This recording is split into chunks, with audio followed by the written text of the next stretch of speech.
একটা ছেলের কষ্ট বোঝার ক্ষমতা কারো থাকে না, সেটা পরিবার হোক কিংবা প্রিয় মানুষ। একটা ছে- একটা ছেলের কষ্ট বোঝার ক্ষমতা কারো থাকে না, সেটা পরিবার হোক কিংবা প্রিয় মানুষ। একটা ছেলের কষ্ট বোঝার ক্ষমতা কারো থাকে না, সেটা পরিবার হোক কিংবা প্রিয় মানুষ। পুরুষের টেনশন কখনো শেষ হয় না।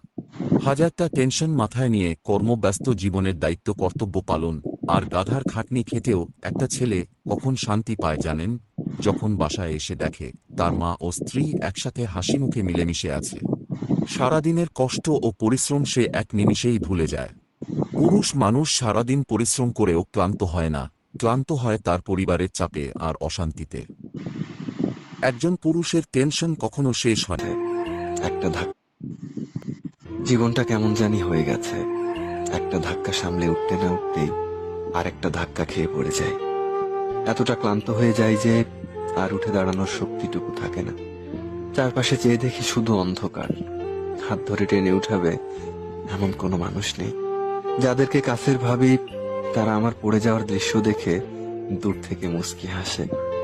তখন অনুভব করি এত বড় পৃথিবীতে কতটা একা আমি। জীবনটা কেমন জানি হয়ে গেছে। একটা ধাক্কা সামলে পুরুষের টেনশন কখনো শেষ হয় না।